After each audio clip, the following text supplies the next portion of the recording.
I could hear my mother's voice cutting through the excited chatter of families gathering outside the Palmer House ballroom, but something in her tone made my stomach drop. Well, since we're all here celebrating Emma's little achievement, I have some real news to share. The word little hit me like a physical blow as I stood frozen behind a marble column, still clutching my medical school diploma. Sophie's pregnant. Isn't that wonderful? We're finally going to have a real family milestone to celebrate. The irony wasn't lost on me that I was hiding behind a pillar at my own medical school graduation, but I couldn't move. 4 years of sleepless nights, organic chemistry that nearly broke me, clinical rotations that left me questioning everything, and countless sacrifices had led to this moment. I'd just walked across the stage at the University of Chicago Medical School, officially becoming Dr. Emma Rodriguez, and my mother was calling it a little achievement while announcing my sister's pregnancy to our entire extended family. Before we jump back in, tell us where you're tuning in from, and if this story touches you, make sure you're subscribed, because tomorrow, I've saved something extra special for you. My name is Emma Rodriguez, and at 27 years old, I had just accomplished something that once seemed impossible for a girl from a working-class family in Naperville. My parents, Carlos and Linda Rodriguez, had immigrated from Mexico with nothing but dreams and determination, building a small accounting firm from the ground up. They'd always emphasized education, but somehow my achievements never seemed to carry the same weight as life events they deemed more traditional. Standing there in my white coat, I remembered the little girl who used to play doctor with her stuffed animals, inspired by my late grandmother, who had dreamed of becoming a physician but never had the opportunity. Abuela Rosa had given me her old stethoscope before she passed when I was 15, whispering that I would be the one to fulfill the dream she never could. That stethoscope was pinned to my coat today, and I'd felt her presence during the ceremony until my mother's announcement shattered the moment. Sophie, my 24-year-old sister, had dropped out of college during her sophomore year, claiming it wasn't for her. She'd bounced between retail jobs and had been dating Tyler Mitchell for only 8 months. Don't get me wrong, I love my sister dearly, and I was genuinely happy about her pregnancy. But the timing of this announcement, and the way my mother framed it as the real celebration, felt like a knife twisting in my chest. Growing up, I had been the responsible one, the one who studied while Sophie went to parties, the one who worked part-time jobs to help pay for my education, while Sophie asked for money for shopping trips. My parents had supported my academic pursuits, but there was always an undertone that suggested my achievements were somehow less meaningful than traditional milestones like marriage and children. My mother had a way of making my accomplishments feel selfish, as if pursuing medicine was just an elaborate way of avoiding my real purpose in life. The contrast was stark. Sophie's news required no effort, no years of preparation, no sacrificing relationships and social life. Yet somehow, in my mother's eyes, it held more value than the diploma I'd earned through sheer determination and countless 18-hour study days. I thought about all the times I'd called home exhausted from clinical rotations, only to have the conversation quickly shifted to when I was going to settle down and give them grandchildren like a normal daughter would. From my hiding spot, I could see Tyler beaming as family members congratulated him and Sophie. My aunts and uncles were gathering around them, taking photos and asking about due dates and baby names. Meanwhile, my diploma sat alone on the gift table, forgotten in the excitement of Sophie's announcement. I noticed my parents hadn't even mentioned my graduation in their enthusiastic explanations of Sophie's pregnancy to relatives who had traveled here specifically to celebrate my achievement. The Palmer House ballroom, with its ornate chandeliers and elegant decor, had been chosen specifically for this graduation celebration. My parents had insisted on hosting a reception here, claiming they wanted to honor my accomplishment properly. Now I realized it had probably just provided the perfect backdrop for Sophie's announcement, with a captive audience of family and friends already gathered in one place. I pulled out my phone and saw a text from my best friend Maya Chen, who had graduated alongside me but left early for a family dinner. "How's the celebration going? Your parents must be so proud." The question felt loaded now. Were they proud? Or were they simply relieved that they could finally announce news they considered worthy of celebration? My academic mentor, Dr. James Thompson, had spoken beautifully during the ceremony about the responsibility we now carried as physicians, about the privilege of healing and the years of dedication it represented. He'd specifically mentioned the sacrifices our families had made alongside us, the late nights they'd endured, and the pride they must feel seeing us reach this milestone. I wondered what he would think, knowing that some families were already moving past this achievement before the celebration had even begun. The weight of my grandmother's stethoscope against my chest reminded me of the conversations we'd had about perseverance and never letting anyone diminish your worth. Abuela Rosa had faced her own struggles with family members who didn't understand her ambitions, who thought a woman's place was limited to traditional roles. She'd made me promise that I would never let anyone make me feel small for pursuing my dreams, no matter how much they meant to me. As I stood there watching my family celebrate Sophie's pregnancy with an enthusiasm that had been notably absent during my graduation ceremony just hours earlier, I realized that this moment would define how I chose to value myself going forward. The question wasn't whether my family recognized my achievement, it was whether I would allow their reaction to diminish what I had accomplished. The congratulations for Sophie continued to flow as I remained hidden behind the marble column, watching my moments slip away with each excited exclamation about nursery colors and baby showers. Uncle Miguel, who had driven 4 hours from Milwaukee specifically to celebrate my graduation, was now deep in conversation with Tyler about pregnancy cravings and morning sickness. Aunt Carmen, who had been so proud when I got accepted to medical school that she cried, was already planning Sophie's baby shower and discussing whether it should be gender-neutral themed. I felt my phone buzz with another message, this time from my father. "Emma, where did you go? Come join the family celebration." The word family stung because apparently my graduation had been absorbed into Sophie's pregnancy announcement so seamlessly that they were now one event. I typed back that I was in the restroom, buying myself more time to process what was happening and figure out how to handle the situation without causing a scene that would inevitably be blamed on my selfishness. The irony of hiding at my own graduation reception wasn't lost on me.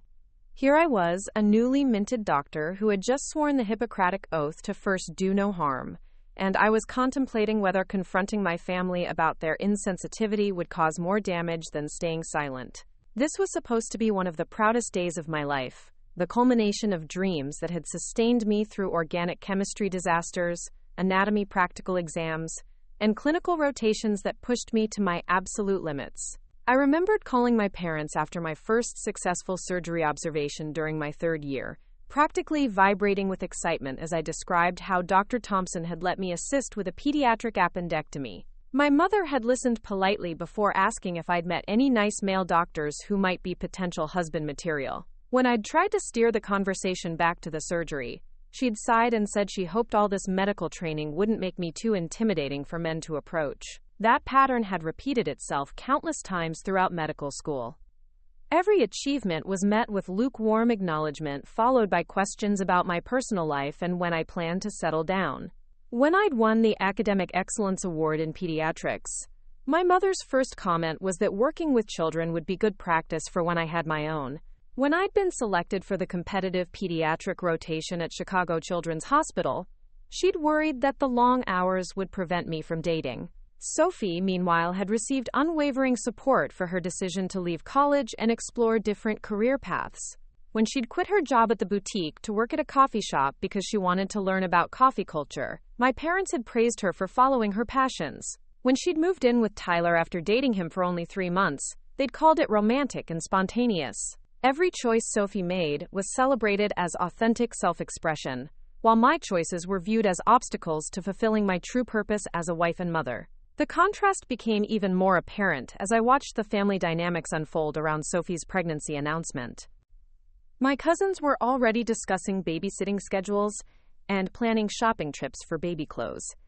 My grandmother on my father's side, who had always been quietly supportive of my medical career, was now talking excitedly about teaching her first great-grandchild traditional recipes.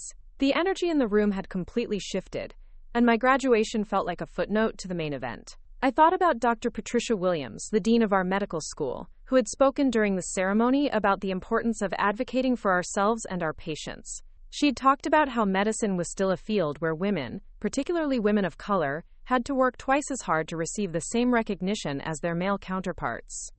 She'd encouraged us to remember that our voices mattered, and that we had a responsibility to speak up when we witnessed injustice, even when it was uncomfortable. The dean's words resonated now in a way I hadn't expected, This wasn't just about a graduation party or hurt feelings. This was about a pattern of devaluing women's professional achievements in favor of traditional milestones that fit more comfortably into conventional expectations. My mother wasn't intentionally trying to hurt me, but her actions reflected deeply ingrained beliefs about what kinds of accomplishments deserved celebration and recognition. I pulled out my phone and scrolled through the photos from the graduation ceremony. There was one of me receiving my diploma from Dr. Williams, my face glowing with pride and accomplishment. Another showed me with my classmates, all of us in our white coats, representing years of dedication and sacrifice. There was even a beautiful shot of me holding my diploma next to Abuela Rosa's stethoscope, a moment that had felt sacred when it happened. Looking at these photos, I realized that Sophie's pregnancy didn't diminish my achievement any more than my graduation diminished the joy of her pregnancy. The problem wasn't that both events were happening simultaneously. The problem was the assumption that only one was worthy of genuine celebration and attention. My family had turned what should have been a moment of shared joy into a competition where traditional life events automatically trumped professional accomplishments. The weight of my decision pressed down on me as I remained hidden behind the column. I could emerge and graciously join the pregnancy celebration, allowing my graduation to fade into the background to maintain family harmony. Or I could find a way to reclaim my moment without diminishing Sophie's news, to assert that both accomplishments deserved recognition and celebration. The choice would define not just this day, but how I allowed my family to treat my achievements going forward. As I stood behind the marble column, my phone rang with a call from Maya Chen. She had noticed my absence from social media, which was unusual since I typically documented important moments extensively. "Emma, you've been radio silent for an hour. What's happening at your celebration?" Maya had been my closest friend throughout medical school, the person who had stayed up with me during late-night study sessions and celebrated every small victory along the way. I found myself whispering the entire situation to Maya, trying to keep my voice down so nearby family members wouldn't overhear. As I described how my graduation had been overshadowed by Sophie's pregnancy announcement, I could hear the disbelief in Maya's voice. "Wait, let me understand this correctly. Your mother announced your sister's pregnancy at your medical school graduation reception, and now the entire family is acting like that's the main event?" The way Maya phrased it made the absurdity of the situation crystal clear. This wasn't about being selfish or attention-seeking. This was about basic respect and recognition for years of hard work and sacrifice. Maya reminded me of all the times I had supported Sophie's various life choices and career changes without question. Attending her art shows when she was exploring photography, celebrating her retail promotions, and enthusiastically welcoming Tyler into the family when they started dating. Maya's perspective helped me realize that my frustration wasn't rooted in jealousy about Sophie's pregnancy, but in the pattern of how my achievements were consistently minimized or overshadowed by events that my family deemed more significant. This wasn't the first time something like this had happened, just the most blatant example. When I had been accepted to medical school, my parents had thrown a small dinner party, but when Sophie had gotten engaged to her previous boyfriend, they had hosted a massive celebration with extended family and friends. The conversation with Maya also brought back memories of how isolated I had felt throughout medical school, not just from the demanding academic schedule, but from my family's lack of understanding about what I was going through. While my classmates talked about parents who asked detailed questions about their rotations and celebrated every milestone, my parents seemed to view medical school as an extended phase one was going through, before settling into what they considered a more conventional life path. I remembered the particularly difficult period during my surgery rotation, when I was working 18-hour days and barely sleeping. I had called home exhausted and overwhelmed, needing emotional support and encouragement. Instead of asking how I was coping or offering words of comfort, my mother had used the opportunity to suggest that maybe medicine was too demanding, and I should consider switching to something more manageable that would allow for better work-life balance and family planning. The contrast with how my parents supported Sophie became even more apparent as I reflected on recent conversations. When Sophie had expressed interest in becoming a yoga instructor, my parents had immediately offered to pay for her certification program and had attended her first class to show support. When Tyler had mentioned wanting to start a landscaping business, my father had spent weekends helping him research equipment and business licenses. Yet when I had needed financial help during medical school, Every conversation had been tinged with suggestions that I was making things unnecessarily difficult for myself. Maya pointed out something that I hadn't fully recognized until that moment. Emma, your family doesn't just fail to celebrate your achievements, they actively discourage them. That's not normal family dynamics, that's a pattern of behavior that suggests they're uncomfortable with your success. Her words hit me like a revelation because she was right. My accomplishments seemed to threaten some fundamental belief system within my family about women's roles and priorities. The more I thought about it, the more I realized that my mother's announcement wasn't spontaneous or thoughtless.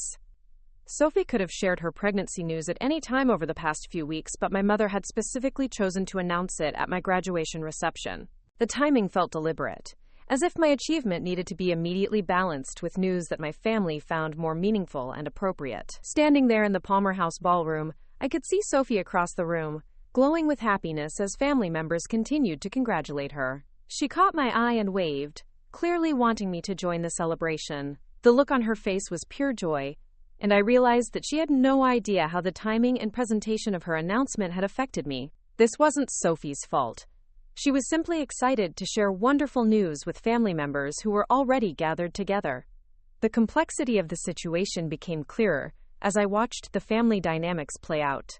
My male cousins were shaking Tyler's hand and patting him on the back, treating him like he had accomplished something remarkable.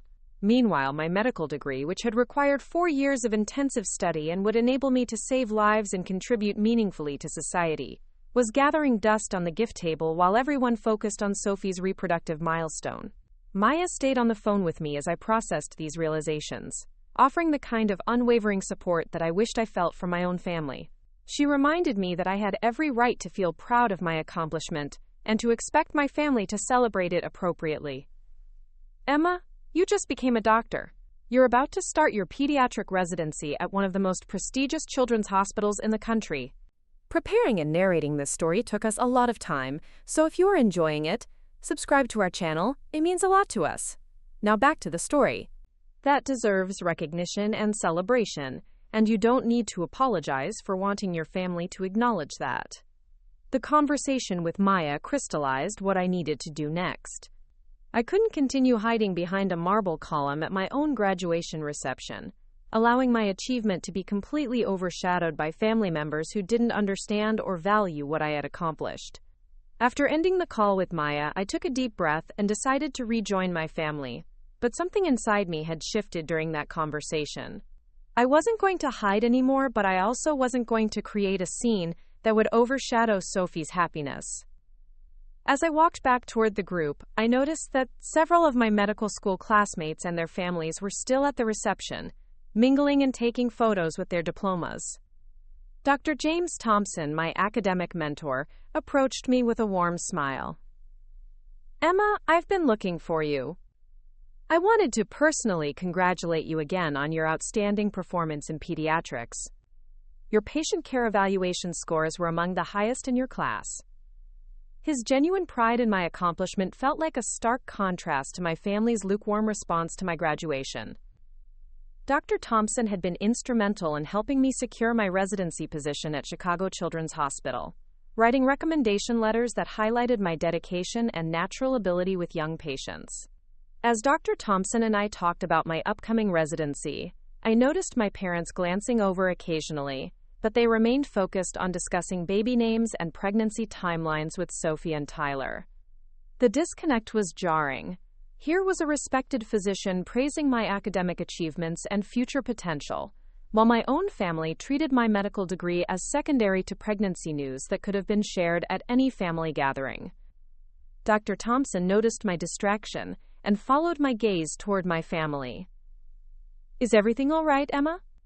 You seem troubled on what should be one of your happiest days. His concern was genuine, and for a moment I considered brushing off his question with a polite response. But something about his supportive presence made me decide to be honest about what was happening. I explained the situation carefully, emphasizing my happiness for Sophie while also describing how my graduation had been immediately overshadowed by the pregnancy announcement. Dr. Thompson listened thoughtfully, nodding occasionally with understanding. When I finished, he was quiet for a moment before speaking. Emma, I've seen this dynamic before with many of my students, particularly women from traditional families. Medical school challenges conventional expectations about women's roles, and sometimes families struggle to understand the significance of what you've accomplished. His words resonated deeply because they validated what I had been feeling without making me seem petty or jealous. Dr. Thompson continued, "What you've achieved is remarkable, and it required sacrifices that most people can't comprehend. Your family's reaction doesn't diminish the value of your accomplishment, but it's understandable that you'd want them to recognize and celebrate it appropriately." Dr. Thompson then did something unexpected. He asked if he could address my family briefly, explaining that he often liked to personally thank the families of his most promising students for their support throughout medical school. I was hesitant at first, worried that it might seem like I was trying to force recognition, but he assured me that it was a common practice and would be completely natural. We walked over to where my parents were standing with Sophie and Tyler, still deep in conversation about pregnancy preparations. Dr. Thompson introduced himself warmly, explaining his role as my mentor and academic advisor. My parents politely acknowledged him, but I could see they were eager to return to their pregnancy discussions. "I wanted to personally thank you for supporting Emma throughout her medical education," Dr. Thompson began, his voice carrying the authority that came with decades of experience in academic medicine. "She's been an exceptional student, and her dedication to pediatric medicine is truly inspiring. You should be incredibly proud of what she's accomplished today." My mother smiled politely and thanked him, but her response felt perfunctory. "We're very proud of Emma, of course. She's always been ambitious." The word ambitious carried a slight edge, as if it weren't entirely positive. Dr. Thompson, however, either didn't notice the tone or chose to ignore it. "Ambition is important, but Emma has something far more valuable: genuine compassion combined with clinical excellence. Her patient care evaluations consistently praised her ability to connect with children and families during some of their most difficult moments. That's a rare gift in medicine." Dr. Thompson's words painted a picture of my medical abilities that my parents had never really understood or appreciated.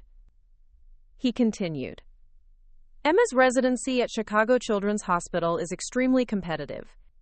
Out of hundreds of applicants nationwide, they selected her based on her academic performance and her demonstrated commitment to pediatric care.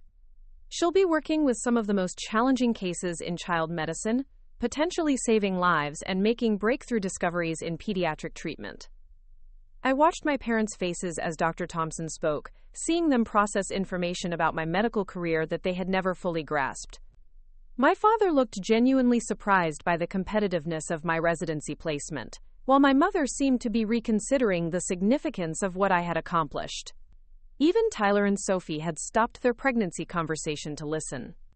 Dr. Thompson then pulled out his phone and showed my parents a photo from the ceremony, where I was receiving a special recognition award for academic excellence in pediatrics.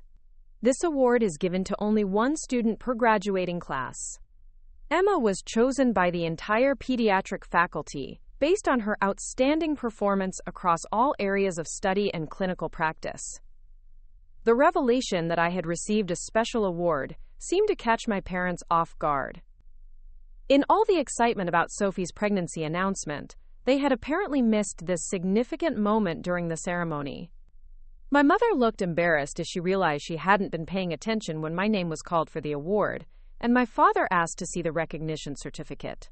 Dr. Thompson graciously handed me his phone so I could show them the photo, and I could see my parents viewing my achievement through new eyes. The weight of Dr. Thompson's professional opinion and his detailed explanation of my accomplishments seemed to be shifting their perspective on what today actually represented. Dr. Thompson's intervention had created a noticeable shift in my family's demeanor, but the real turning point came when Dean Patricia Williams approached our group.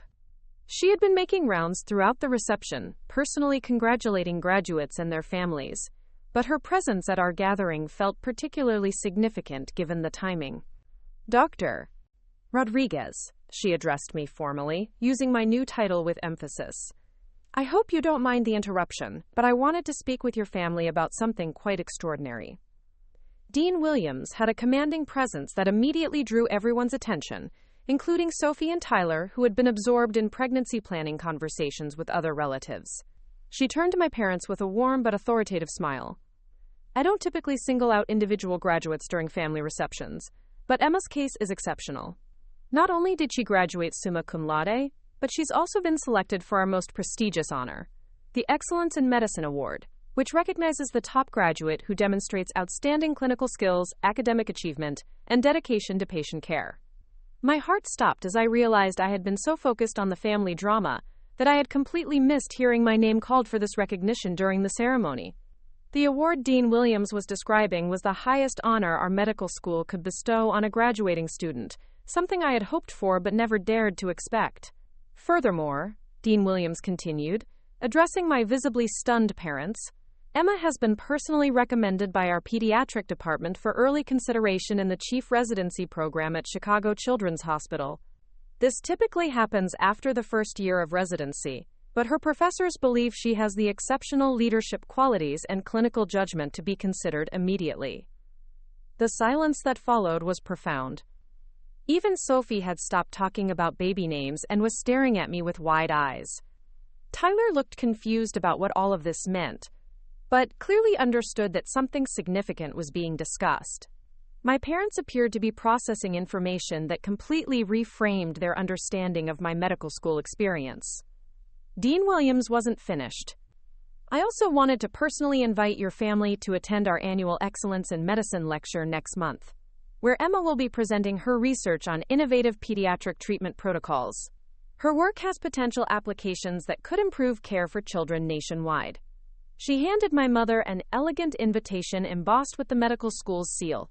My mother took the invitation with trembling hands, and I could see tears forming in her eyes as the full weight of what Dean Williams was saying finally registered. This wasn't just about me graduating from medical school. This was about me being recognized as one of the most outstanding students in my class, with research that could actually impact children's healthcare on a national level. Mrs. Rodriguez, Dean Williams said gently, I hope you understand how remarkable your daughter's achievement is. In my 20 years as dean, I've seen thousands of students graduate, but only a handful have demonstrated Emma's combination of intellectual brilliance, compassionate patient care, and innovative thinking. You should be extraordinarily proud. The transformation in my parents' faces was immediate and unmistakable. My father, who had seemed distracted and eager to return to pregnancy discussions just moments earlier, was now staring at me with what looked like awe. My mother was openly crying, finally grasping that while she had been focused on traditional milestones, I had been achieving something truly exceptional in my field. Sophie, to her credit, stepped forward and hugged me tightly. Emma, why didn't you tell us about any of this? I had no idea you were receiving special awards and honors. This is incredible. Her genuine excitement and pride felt like the first authentic family response to my achievement all day. Tyler, still somewhat bewildered by the medical terminology, asked Dean Williams to explain what a chief residency meant. When she described it as a position typically reserved for the most promising future leaders in medicine, with responsibilities that included teaching other residents and participating in hospital administration, his respect for my accomplishment was evident. My father finally found his voice. Emma, forgive us. We had no idea the significance of what you've achieved today. When you said you were graduating from medical school, we thought, well, we didn't understand that there were different levels of achievement, awards, and recognition involved. We're incredibly proud of you.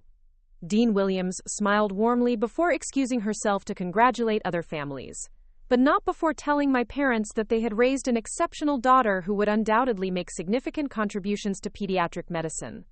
After she left, my family stood in stunned silence, clearly trying to process everything they had just learned. My mother approached me with tears still streaming down her face. Emma, I owe you an apology. When I announced Sophie's pregnancy, I wasn't trying to diminish your achievement. I simply didn't understand how extraordinary what you've accomplished really is. Can you forgive me? The conversation that followed was unlike any we had ever had about my medical career. My parents asked detailed questions about my research, my residency plans, and what the Excellence in Medicine Award meant for my future. Sophie insisted that we take photos together with my diploma and awards, saying she wanted to post them on social media to show everyone how proud she was of her doctor sister. The evening concluded with our family moving to Giordano's Pizza, where we celebrated both my medical achievements and Sophie's pregnancy with equal enthusiasm. My parents framed the invitation to my research presentation and placed it prominently on their restaurant table, telling the server and other diners about their daughter, the award-winning doctor. As I sat there surrounded by my family, finally feeling the recognition and pride I had longed for, I realized that sometimes people need help understanding the significance of achievements outside their own experience. The intervention by Dr. Thompson and Dean Williams hadn't just validated my accomplishments, it had educated my family about what those accomplishments actually meant. Sophie's pregnancy remained wonderful news that we all celebrated, but it no longer overshadowed my graduation. Instead, we had created space for both milestones to coexist, proving that families can honor different types of achievements simultaneously when they take the time to understand their true significance. Up next, you've got 2 more standout stories right on your screen. If this one hit the mark, you won't want to pass these up. Just click and check them out.